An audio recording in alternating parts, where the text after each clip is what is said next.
ধুচ্ছিল আর তাকে গিয়ে ব্যঙ্গ করে বলে, ধো মা ধো, ভালো করে ধো।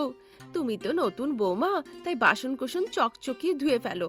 কি হয়েছে তোর? আমি নতুন বৌমা হতে যাব কেন? 10 দিন আগে তোর দাদা রমেশের বিয়ে হয়েছে, তাই তো তোর বৌদি অনামিকা ঘরে এসেছে। তাই বুঝি অনামিকা শুধু আমার জন্য ঘরের নতুন বৌমা?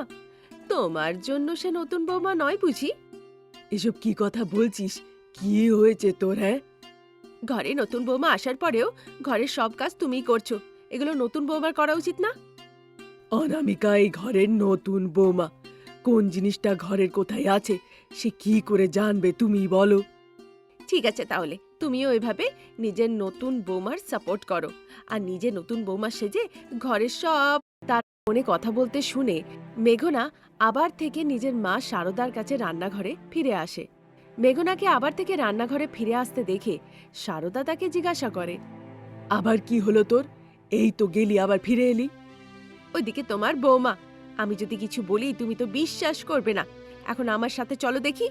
এভাবে বলে মেঘনা নিজের মাকে টানতে টানতে অনামিকার বেডরুমের কাছে নিয়ে যায়। সেখানে অনামিকা ফোনে কথা বলছিল। আরে মা, এখানে আমার শাশুড়ি মা আমাকে মহারানী করে রেখেছে। সে নিজে চাকরানী হয়ে ঘরের সব কাজকর্ম করে, কিন্তু আমাকে কিচ্ছু করতে দেয় না।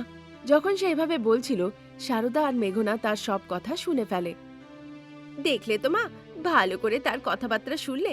তুমি বলছো তোমার নতুন বৌমা ঘরে অ্যাডজাস্ট হতে একটু সময় লাগবে, আর ও নিজের মা বাবাকে বলছে তুমি নাকি ঘরের চাকরানী, সব কাজকর্ম তুমি নিজে নিজেই করো।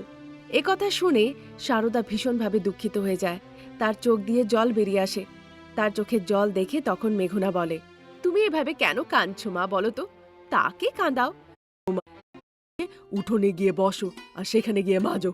তাকে এভাবে বলতে দেখে অনামিকা ঘাবড়ে যায়।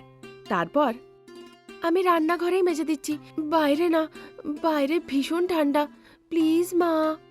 বৌমা, বিরক্ত করো না, যেমনটা বলেছি তেমনটা করো। যাও এক্ষুনি। অনেক ঘুমিয়েছো আর অনেক ফোনে কথা বলেছো।